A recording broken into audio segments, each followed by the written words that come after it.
Digital marketing agency को start करके सबसे बड़ा चैलेंज हमें क्लाइंट हंट ही था, क्योंकि मैनेजमेंट में अल्हम्दुलिल्लाह हम बहुत एक्सपर्टीज रखते हैं, लेकिन शुरू में ऑब्वियसली आपको इन्वेस्ट करना पड़ता है, आपको एड्स चलाने होते हैं, लोगों का ट्रस्ट बिल्ड करना होता है, पोर्टफोलियो बिल्ड करना होता है। तो सबसे बड़े चैलेंजेस वही थे, लेकिन अल्हम्दुलिल्लाह हम उनको ओवरकम कर चुके हैं। बिस्मिल्लाहिर्रहमानिर्रहीम। अस्सलाम वालेकुम, मेरा नाम याम मंजर है। तो आज हम लोग एक और पॉडकास्ट लेकर आ चुके हैं। तो आज हमारे साथ एक बहुत स्पेशल गेस्ट हैं, सुहेब भाई, जो कि अपनी माशाल्लाह डिजिटल मार्केटिंग एजेंसी भी चला रहे हैं। चलिए हम उनसे उनकी जर्नी के बारे में पूछते हैं। अस्सलाम वालेकुम। वालेकुम अस्सलाम, कैसे हैं आप? जी अल्हम्दुलिल्लाह मैं ठीक हूँ। सुहेब भाई आप कैसे हैं? अल्हम्दुलिल्लाह।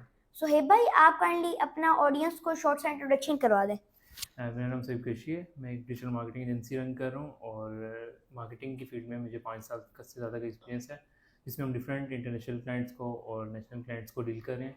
वहाँ पे हम 360 डिजिटल मार्केटिंग सोल्यूशन प्रोवाइड कर रहे हैं, from digital marketing services, performance marketing, content creation, graphic design, social media management और mainly AI websites, custom websites हम लोग बिल्ड कर रहे हैं। जी माशाल्लाह। सुहेब भाई, तो सुहेब भाई आप ये बता दीजिए कि आपकी एजुकेशन क्या है? मैंने बीबीए किया हुआ है, और बाकी अगर मेरी टेक में देखा जाए तो सारा का सारा मैंने ऑनलाइन ही सीखा है। मतलब मेरी डिग्री एज सच इतनी ज़्यादा रेलिवेंट मार्केटिंग से नहीं थी, लेकिन जितना भी मैंने ये सारा इसके ऊपर वर्किंग की हुई है वो ज़्यादा डिजिटल जर्नी मेरा ऑनलाइन ही रहा है। जी माशाल्लाह सुहेब भाई। तो सुहेब भाई आप ये बता दीजिए कि आपने मतलब अपनी जो ये डिजिटल मार्केटिंग की जर्नी है, इससे पहले आप क्या मतलब जो आपकी एजुकेशन है उसी में आपने ये शुरू कर दी, या उसके बाद आपने कुछ टाइम और कोई काम भी किया उसके बाद आप डिजिटल मार्केटिंग में आए? नहीं, मैंने मैट्रिक के बाद से मुझे ऑनलाइन ही काम करने का शौक था। इसमें यह है कि मैं डिफरेंट फेसबुक पे पोस्ट वगैरह देख रहा होता था, डिफरेंट चीज़ें देख रहा होता था, तो ऑनलाइन मैंने कोर्सेज किए थे डिफरेंट, जहाँ पे भी जो भी अपॉर्चुनिटी आती है। पहले मैंने फ्रीलांसिंग स्टार्ट की थी, जहाँ पे हम यूट्यूब एसईओ की सर्विसेज देते थे, देन आगे जाके डिजिटल मार्केटिंग सर्विसेज हमने प्रोवाइड करा। जी माशाल्लाह सुहेब भाई। तो सुहेब भाई आप ये बता दीजिए कि आपने जब अपनी डिजिटल मार्केटिंग एजेंसी को स्टार्ट किया तो उस वक्त आपको सबसे बड़ा चैलेंज क्या फेस करना पड़ा? डिजिटल मार्केटिंग एजेंसी को स्टार्ट करके सबसे बड़ा चैलेंज हमें क्लाइंट हंट ही था, क्योंकि मैनेजमेंट में अल्हम्दुलिल्लाह हम बहुत एक्सपर्टीज़ रखते हैं, लेकिन शुरू में ऑब्वियसली आपको इन्वेस्ट करना पड़ता है, आपको एड्स चलाने होते हैं, लोगों का ट्रस्ट बिल्ड करना होता है, पोर्टफोलियो बिल्ड करना होता है। तो सबसे बड़े चैलेंजेस वही थे, लेकिन अल्हम्दुलिल्लाह हम उनको ओवरकम कर चुके हैं। जी माशाल्लाह। सुहेब भाई, तो सुहेब भाई आप ये बता दीजिए कि आपने मतलब क्लाइंट हंटिंग आपकी टीम किस तरह करती है? क्या आपने कोई फाइवर वगैरह के ऊपर आप करते हैं, या आपका कोई सोशल मीडिया से आप करते हैं? हमारी क्लाइंट हंटिंग बहुत ज़्यादा क्लाइंट हमारा रेफरल बेस भी होता है, जो मेरे अपने कनेक्शंस हैं, जो मेरा इंस्टीट्यूट था जिसके बारे में हम बात करेंगे, तो वो इंस्टीट्यूट से हमारे काफ़ी ज़्यादा इंटरनेशनल कनेक्शन से 21 कंट्रीज़ में हमारे स्टूडेंट्स हैं अल्हम्दुलिल्लाह। तो वहाँ से हमें क्लाइंटेज आ रहा होता है, बाकी हम लिंक्डइन के थ्रू आउटरीच करते हैं, वहाँ से क्लाइंटेज लेते हैं। जी माशाल्लाह सुहेब भाई।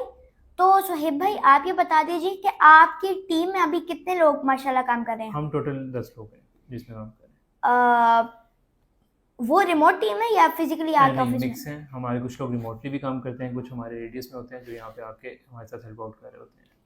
जी माशाल्लाह सुहेब भाई। तो सुहेब भाई आप ये बता दीजिए कि जो मोस्टली जो एजेंसीज होते हैं उनका इशू ये होता है टीम को रिटेन करके रखना और मतलब टीम को बिल्ड करना। तो आप ये बता दीजिए कि जब आपने अपनी एजेंसी के लिए टीम बिल्डिंग स्टार्ट की तो उस वक्त आपको सबसे बड़ा चैलेंज क्या फेस करना पड़ा? सबसे बड़ा चैलेंज ये होता है कि मार्केट में अगर आप एक्सपीरियंस लोगों की तरफ जाएंगे और एक आपका नया स्टार्टअप है, तो ऑब्वियसली आप उनको उस तरह से पे नहीं कर सकते। तो आपको प्रेफर ये करना चाहिए कि आपके जो ओवरहेड्स हैं वो कम से कम हो। स्टार्ट में आप लोगों को जिनका एक्सपीरियंस नहीं है आप उनको हायर कर सकते हैं, आप उनके साथ वर्किंग स्टार्ट कर सकते हैं, आप उनको सिखाएं, उनको ट्रेन करें, वो आपके साथ लॉयल भी रहते हैं, आपके साथ काम भी करते हैं, और आपका बिजनेस भी सस्टेनेबल रहता है।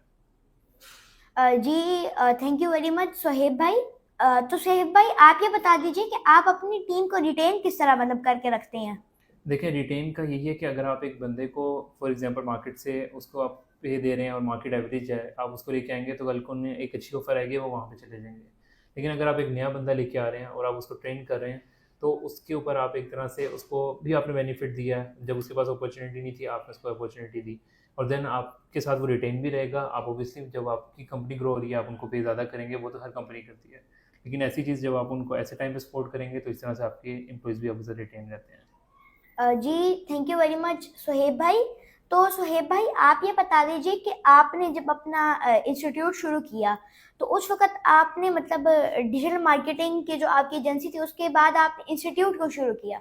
देखिए, इंस्टीट्यूट मेरा पहला इनिशिएटिव था, इससे पहले मैं फ्रीलांसिंग कर रहा था, और इसमें इंस्टीट्यूट शुरू करने का मकसद ये है कि हम लोग फ्रीलांसिंग सर्विसेज देते थे। बड़े मज़े की स्टोरी है बल्कि कि मैं फ्रीलांसिंग कर रहा था यूट्यूब एसईओ की सर्विसेज। तो बस मेरे पास एक क्लाइंट आया था बाहर का, जिसने कहा कि आप इसको मुझे सिखाओ और जितने आप सर्विसेज के लेते हो मैं उतने आपको पे कर देता हूँ, मुझे बस 1 घंटे के अंदर एक वेबिनार चाहिए आपसे, जिसमें मैं आपसे ये सारा कुछ सीखूँगा।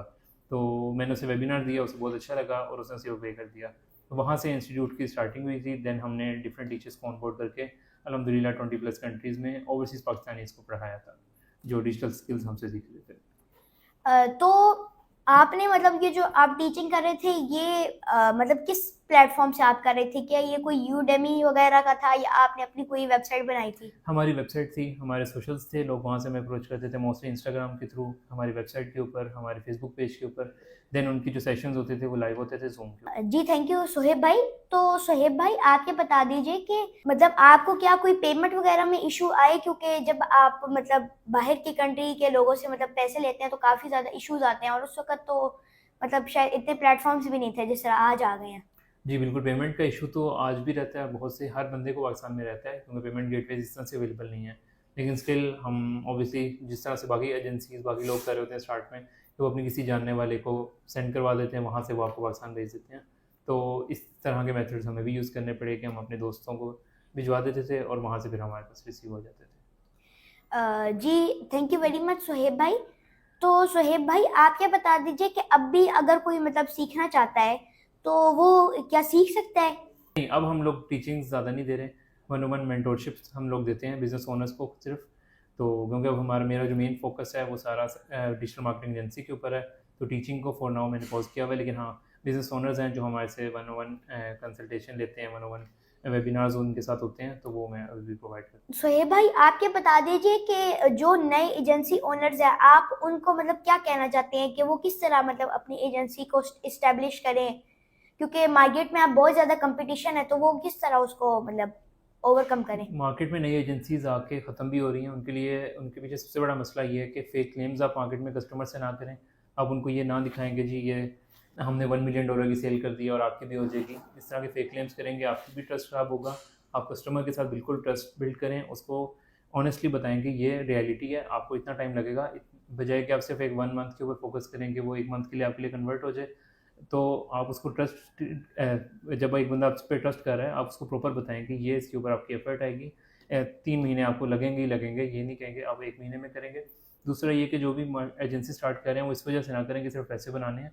मार्केटिंग उनका अपना पैशन होगा तो आई थिंक वो ज़्यादा बेटर है, इंस्टेड कि वो एज ए इन्वेस्टर माइंडसेट से आएँ और आगे से ये हो कि उनके पास जब उन्हें इस तरह का रिसोर्स हायर करना है तो ऑब्वियसली से पे भी ज़्यादा कर रहे होंगे, और जब उन्हें मार्केटिंग का इतना आइडिया नहीं होगा तो फिर उनके लिए भी इशू होगा। जी thank you very much Sohaib भाई। तो सोहेब भाई आप ये बता दीजिए कि जो डिजिटल मार्केटिंग है उसमें आप ज़्यादा मतलब किन प्लेटफॉर्म्स के ऊपर सर्विसेज देते हैं, क्योंकि डिजिटल मार्केटिंग एक बहुत बड़ी फील्ड है, उसमें मतलब सोशल मीडिया मार्केटिंग के अलावा एफिलिएट मार्केटिंग, ईमेल मार्केटिंग और इस तरह और भी मार्केटिंग के टाइप्स हैं। तो आप क्या सोशल मीडिया मार्केटिंग करते हैं या ओवरऑल जितनी होती है? हमारा मेनली जो है वो हम फेसबुक और इंस्टाग्राम मेटा एड्स आपके आ जाते हैं। देन हम लिंक्डइन एड्स और गूगल एड्स की तरफ वर्किंग करें। ये 4 प्लेटफॉर्म्स हमारे मेन कोर बिजनेस मॉडल में। जी thank you very much Sohaib भाई। तो सोहेब भाई आप ये बता दीजिए कि जब आपने शुरू किया था तो उस वक्त आप कौन कौन से मतलब ये प्लेटफॉर्म्स की सर्विसेज दे रहे थे, ओवरऑल ही दे रहे थे? शुरू हम सिर्फ फेसबुक और इंस्टाग्राम पे कर रहे थे।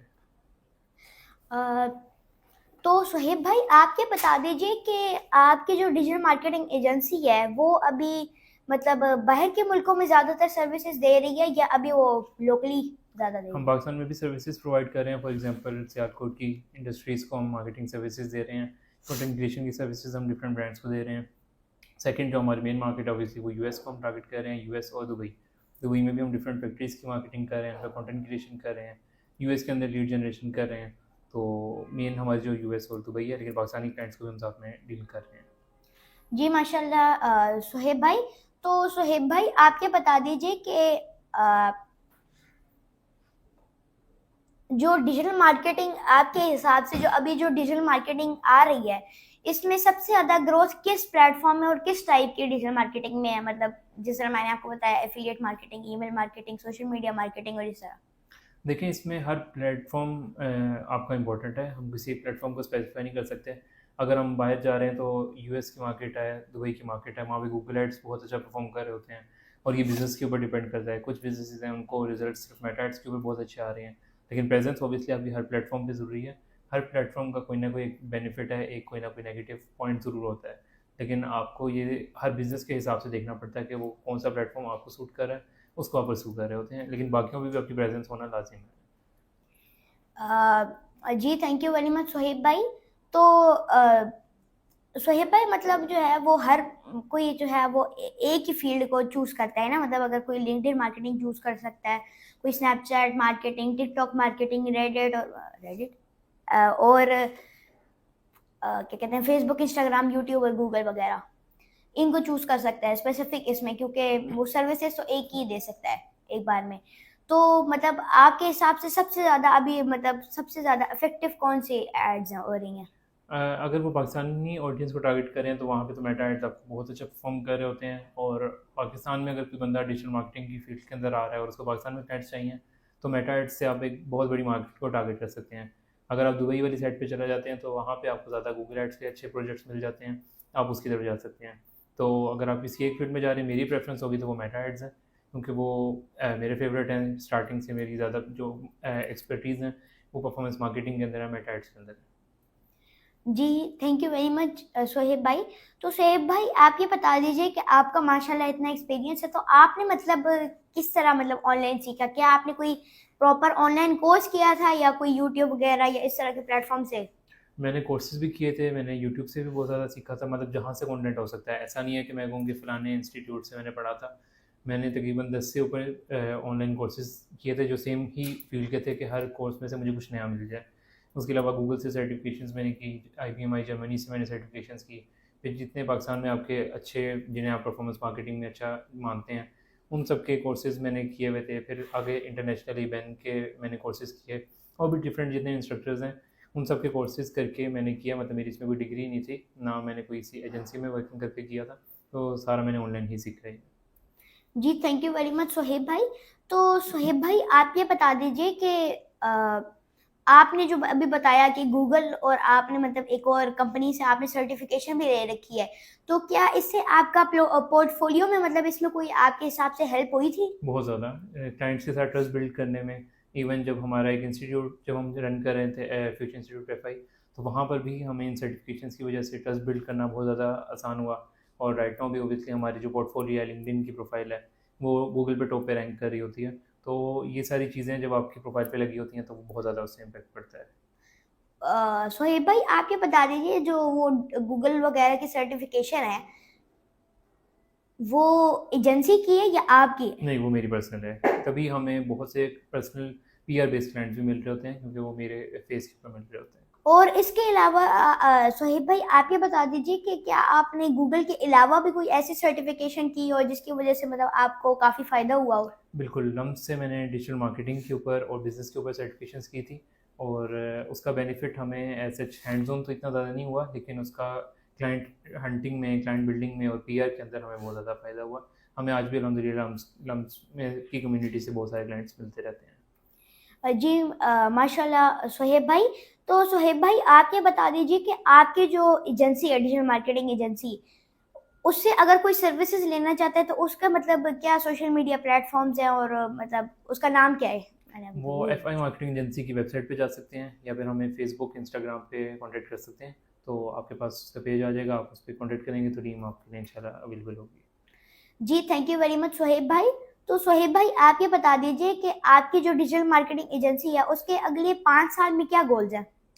हमें AI को as soon as possible adopt करना है, क्लाइंट्स को ट्रस्ट को बिल्ड करते हुए उनको मैक्सिमम रिजल्ट्स प्रोवाइड करने हैं, और तभी हम भी सस्टेनेबल रह सकते हैं और हमारे क्लाइंट्स के जो बिजनेसेस हैं वो भी ग्रो हो सकते हैं।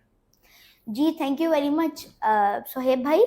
तो सोहेब भाई आप ये बता दीजिए कि आपने जिस तरह अभी बताया कि AI को आप अडॉप्ट करना चाहते हैं, तो आप ये बता दीजिए कि AI का डिजिटल मार्केटिंग में किस तरह इंटीग्रेशन हो सकता है और आप उसका मतलब AI का किस तरह डिजिटल मार्केटिंग में इस्तेमाल करते हैं? देखें, AI अब आपके जो कैप्शंस तक, आपके ऐड कॉपीज तक बन रही होती हैं, वो अब AI जनरेट कर रहा है। आपके वीडियो क्रिएटिव्स, गूगल का VO3 आपने यूज़ किया होगा, वो वहाँ से आप बना रहे हैं।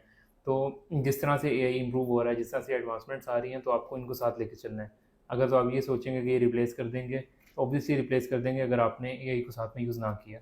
तो जो मार्केट में नए टूल्स आ रहे हैं वो हमें साथ साथ यूज़ करने होते हैं, हमें क्लाइंट्स को बताना होता है, उनकी इंटीग्रेशंस करनी होती हैं। इवन मेटा अब आपको एआई बेस्ड इंटीग्रेशंस करके दे रहा है, आपकी ऑडियंस टारगेटिंग ऑटोमेटिक हो जाती है, आपको उस पर कुछ नहीं करना पड़ता। क्रिएटिव्स में वो इतनी हेल्प कर रहे हैं। तो इसी तरह से इन सारे टूल्स को आपको साथ लेके चलना है, अदरवाइज ऑब्वियसली एआई ये सारा कुछ रिप्लेस कर देगा और फिर इन एजेंसीज़ की भी ज़रूरत नहीं पड़ेगी अगर ये एजेंसीज़ एआई को साथ में इम्प्लीमेंट नहीं करती हैं। जी thank you very much Sohaib भाई। तो सोहेब भाई आप ये बता दीजिए कि जो गूगल एड्स है अभी वो काफ़ी ज़्यादा लोग कह रहे हैं कि गूगल एड्स अब मतलब ना वो काइंड ऑफ मतलब डेड हो जाएगा, क्योंकि लोग अब बेसिकली सर्च नहीं कर रहे हैं और वो जो है ना डायरेक्टली चैट जीपीटी या इस तरह के एआई प्लेटफॉर्म से डायरेक्ट वो सवाल पूछ लेते हैं और फिर वो ऐड का कोई उसमें आता ही नहीं है। देखिए, गूगल के पास जितनी बड़ी एक ऑडियंस है, वो चैट जीपीटी उसका 10% ले सकता है, 20% ले सकता है, लेकिन रिप्लेस नहीं कर सकता। तो स्टिल अब आपके मार्केट में जितने एआई टूल्स आ रहे हैं चैट जीपीटी के कंपैरिजन में भी, जेमिनी है, ग्रोक है और इतने टूल्स आपके पास आ रहे हैं, तो वो सब कुछ शेयर ले लेंगे मार्केट का, लेकिन गूगल एक सर्च इंजन रहेगा। जितनी बड़ी उसके पास एक मार्केट कैप है, उसको रिप्लेस करने के लिए चैट जीपीटी को शायद 50 साल भी हो जाए तो वो उसको इतना रिप्लेस नहीं कर पाएगा।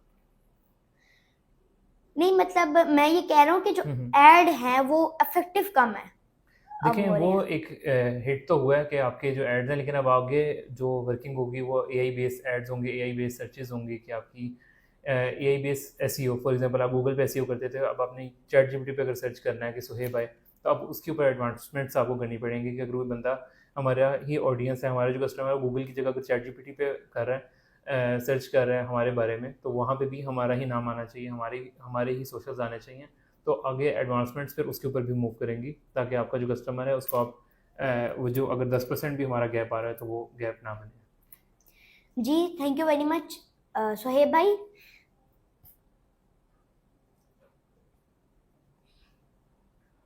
एक सवाल आप पूछ रहे थे, मैंने आपसे गोल्स का पूछा था कि अगले आपके 5 साल में या 10 साल में क्या गोल्स है।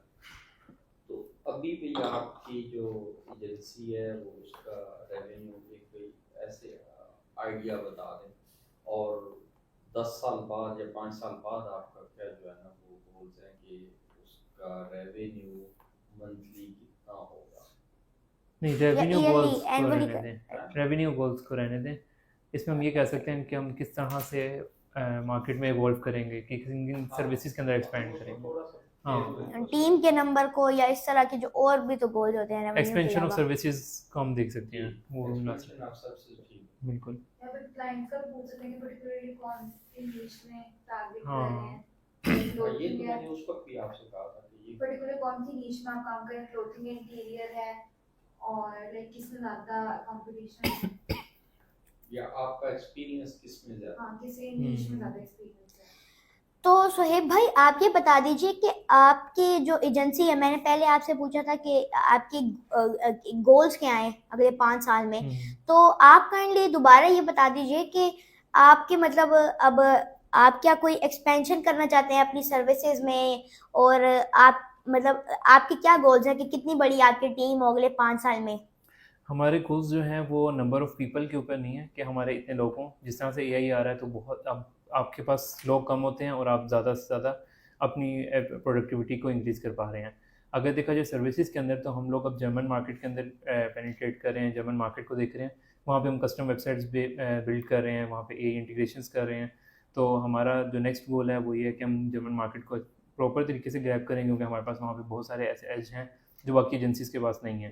तो हमारा नेक्स्ट यही गोल है कि उस मार्केट को ग्रैब किया जाए जहाँ पे बाकी कंपेटिटर्स के लिए जाना काफ़ी ज़्यादा मुश्किल है। जी माशाल्लाह सोहेब भाई। तो सोहेब भाई आप ये बता दीजिए कि आप ज़्यादातर किन मतलब निश में काम कर रहे हैं, किन निश की आप वो करते हैं मार्केटिंग। हम लोगों ने डिफरेंट मल्टी निशेस में काम किया हुआ है। वहाँ पे आपकी सोलर कंपनीज आ जाती हैं, आपके इंटीरियर बिजनेसेस आ जाते हैं। मेनली जो हम राइट नाउ वर्किंग कर रहे हैं वो लीड जनरेशन है फैक्ट्रीज़ के लिए, उनको लीड्स ला के देना, उनको सेल्स ला के देना। आपकी यूएस की फैक्ट्रीज़ हो सकती हैं, अभी दुबई की फैक्ट्रीज़ हैं, उनको हम लोग लीड्स प्रोवाइड करते हैं, उनका कंटेंट क्रिएशन करते हैं, उनकी सोशल मीडिया मैनेज हो रहा है और उनका सारा मार्केटिंग हमारे एंड से मैनेज हो रहा होता है। तो सोहेब भाई आप ये बता दीजिए कि आपके जो अभी एजेंसी में क्लाइंट्स आते हैं वो मतलब ज़्यादातर किस तरह से आते हैं, मतलब क्या वो रेफरल बेस्ड होते हैं ज़्यादा या ऑर्गेनिक होते हैं, हमारे मतलब पास जो ऑर्गेनिकली प्लेटफॉर्म से, या फिर आप कोई पेड एड से चलाते हैं? हम पेड एड्स भी रन करते हैं, मेड एड्स के थ्रू आते हैं। सेकेंडली हम लिंक्डइन आउटरीच कर रहे होते हैं, लिंक्डइन के थ्रू हम लोग कंपनीज के साथ, बिजनेस ओनर्स के साथ इंटरेक्ट कर रहे होते हैं। थर्ड हमारे रेफरल बेस होते हैं, जो एक क्लाइंट ने हमसे सर्विसेज ली वो आगे किसी को रिकमेंड करेगा तो वो हमारे पास आ रहा होता है, या फिर मुझे जो मेरे कनेक्शंस हैं उनमें जिसको भी डिजिटल मार्केटिंग सर्विसेज चाहिए तो वो हमें अप्रोच करते रहते हैं। जी thank you very much Sohaib भाई। तो सोहेब भाई आप ये बता दीजिए कि अगर कोई मतलब अपनी एजेंसी स्टार्ट करना चाहता है तो वो किस तरह मतलब स्टार्ट कर सकते हैं अपनी जर्नी को? अगर कोई अपनी डिजिटल मार्केटिंग एजेंसी स्टार्ट करना चाह रहा है तो मेनली जो सर्विस वो देना चाह रहा है उसको वो खुद आनी चाहिए। बहुत सारी एजेंसीज मैंने जिस तरह से डिस्कस किया कि वो इस तरह लोग होती हैं कि वो उनके पास जस्ट एक आइडिया होता है लेकिन उनके पास स्किल नहीं होती। इसकी वजह से मार्केट से वो काफ़ी दफ़ा गलत लोगों को भी हायर कर लेते हैं, और जब तक उन्हें पता लगता है कि उन्होंने गलत डिसीजन लिया तब तक उनका बहुत ज़्यादा रेवेन्यू ज़ाया हो चुका होता है, पैसे ज़ाया हो चुके होते हैं। तो इट्स बेटर कि वो मार्केटिंग, अगर आप मार्केटिंग एजेंसी स्टार्ट करें तो आपका अपना मार्केटिंग में बैकग्राउंड हो या एटलीस्ट आपको मार्केटिंग में एक्सपीरियंस हो, आपका खुद नो हाउ हो, देन आप आगे हायरिंग्स करें ताकि आप उसको सस्टेनेबल भी रख सकें, क्योंकि शुरू में ऑब्वियसली आपने उसको लिमिटेड बजट के साथ उसको सस्टेनेबल भी बनाना है। जी thank you very much Sohaib भाई। तो सोहेब भाई आप ये बता दीजिए कि आपने जिस तरह अभी बताया कि आपने एक डिजिटल मार्केटिंग एजेंसी स्टार्ट की, तो आप ये बता दीजिए आपको ख्याल कहाँ से आया, किस चीज़ ने आपको इंस्पायर किया कि आपने डिजिटल मार्केटिंग एजेंसी स्टार्ट की? डिजिटल मार्केटिंग एजेंसी को स्टार्ट करने का मकसद था, मार्केट के अंदर हम पहले से सर्विसेज प्रोवाइड कर रहे थे, हम इंस्टीट्यूट रन कर रहे थे और बहुत सारे लोग हमें कॉन्टेक्ट करते थे कि आपको हमें डिजिटल मार्केटिंग सर्विसेज चाहिए, लेकिन तब हमारा वो कोर बिज़नेस नहीं था, तो जिस वजह से हम उनको एज सच उस तरह से इंटरटेन भी नहीं कर रहे होते थे। फिर जब डिफरेंट बिजनेस एक्सपोज को मैंने ज्वाइन किया, उसके अलावा मैंने डिफरेंट लोगों को जब देखा कि डिफरेंट एजेंसीज जो बहुत अच्छा काम कर रही थी, वो मैं उनसे इंस्पायर भी हो रहा था कि उनका काम मार्केट में बहुत अच्छे से वो लेके चल रहे थे, तो उस इंस्पिरेशन को लेके फिर मैंने एक प्रॉपर एजेंसी की फॉर्मेशन की। जी माशाल्लाह सोहेब भाई। तो सोहेब भाई आप ये बता दीजिए कि आपका अभी तक जितना भी एक्सपीरियंस है, आपकी जितनी भी जर्नी है, उससे आपने क्या लाइफ लर्निंग सीखी है जो आप लोगों को शेयर करना चाहें? मेरी लाइफ लर्निंग यही है कि आपको अपना लर्निंग का जो प्रोसेस है वो कभी भी नहीं रोकना चाहिए। मार्केट में बहुत सारे लोग आपने देखे हैं जो कि आए, लेकिन मार्केट में वक्त में एक टाइम पे अगर उन्होंने अपने आप को इवॉल्व नहीं किया, वो यही समझते रहे कि हम सबसे बेस्ट हैं, और मार्केट ने उनको बिल्कुल हम कह सकते हैं कि वो वाइप आउट हो गए। तो अगर आपके जो मेन आपका यही होना चाहिए कि आपने डेली सीखना है, डेली नई इनोवेशंस हो रही हैं, डेली नई टेक्नोलॉजी आ रही है, नई एडवांसमेंट्स आ रही हैं, तो आपको अपने आप को अपडेट रखना है, और अपने से जो आगे इस फील्ड में काम कर रहे हैं उनके साथ आपने कनेक्टेड रहना है। आपके पास मेंटोर्स होने चाहिए जो कि इस फील्ड में वो चीज़ अचीव कर चुके हैं जो आपने अचीव करना है, ताकि वो आपको राइट पाथ दिखा सकें। अदरवाइज ऑब्वियसली अगर आपके पास एक राइट डायरेक्शन ना हो तो मे बी आपको लग रहा है कि आप सही तरफ जा रहे हैं, लेकिन असल में उसका एक एंड सही है ही नहीं, तो फिर आपको उस डायरेक्शन में इतनी मेहनत करने का भी कोई फ़ायदा नहीं मिलता जितना आपको मिलना चाहिए। जी thank you very much Sohaib भाई। तो सोहेब भाई मेरा एक विजन है कि जितने भी पाकिस्तान के स्टूडेंट्स हैं उन सबको आईटी स्किल्स की अवेयरनेस दी जाए ताकि वो अपनी स्टूडेंट लाइफ से अर्निंग स्टार्ट कर सकें और अपने पाँव पर खड़े हो सकें। तो आप मेरे इस विजन को स्प्रेड करने में मेरी क्या हेल्प कर सकते हैं? हम इस तरह से कर सकते हैं कि आपके जो स्टूडेंट्स के लिए आपको वेबिनार्स कंडक्ट कर सकते हैं। हम आपको वहाँ पे स्टूडेंट्स को गाइड कर सकते हैं कि वो किस तरह से फ्रीलांसिंग में आ सकते हैं फ्री ऑफ कॉस्ट। हम उनको बता सकते हैं कि उन्होंने कैसे फ्रीलांसिंग करनी है। मेरे ख्याल से ये गवर्नमेंट को भी इसमें ज़रूर रोल प्ले करना चाहिए कि मैट्रिक लेवल से बच्चों को पता हो कि फ्रीलांसिंग क्या है, वो किस तरह से अर्निंग कर सकते हैं, और पेमेंट गेटवेज़ के अंदर भी बहुत सारी चीज़ों की ज़रूरत है कि गवर्नमेंट की तरफ से सपोर्ट मिले, ताकि एक नया जो बच्चा है वो जल्द से जल्द, जैसा यूएस के अंदर हम देखते हैं कि बिल्कुल एक कम एज से बच्चों को पता होता है कि हमने बिज़नेस करना है, हमने कैसे कमाना है। तो वो चीज़ अगर यहाँ पे आएगी तो ऑब्वियसली हमारे पास जितनी पॉपुलेशन है, हम अगर उसको राइट डायरेक्शन में लगा देते हैं तो उसका इम्पैक्ट पूरी हमारी इकॉनमी पे बहुत अच्छा पड़ेगा। जी thank you very much Sohaib भाई। और सोहेब भाई मैंने भी जो है वो एक प्रपोज़ल इसी के रिलेटेड सबमिट की थी और गवर्नमेंट ऑफ पाकिस्तान को, और जो फेडरल आईटी मिनिस्टर हैं उन्होंने मुझे इस प्रपोज़ल की वजह से बहुत ज़्यादा अप्रिशिएट भी किया था। माशाल्लाह, आपका काम हम देख रहे होते हैं, माशाल्लाह बहुत अच्छा काम कर रहे हैं। जी thank you very much Sohaib भाई। और थैंक यू इतने पॉडकास्ट के टाइम के लिए। अगर आप लोगों को ये वीडियो पसंद आई है तो इस वीडियो को लाइक, चैनल को सब्सक्राइब और बेल आइकन दबा दें ताकि आपको मेरी तरफ से आने वाली हर अपडेट्स मिलती रहे। Thank you. Thank you.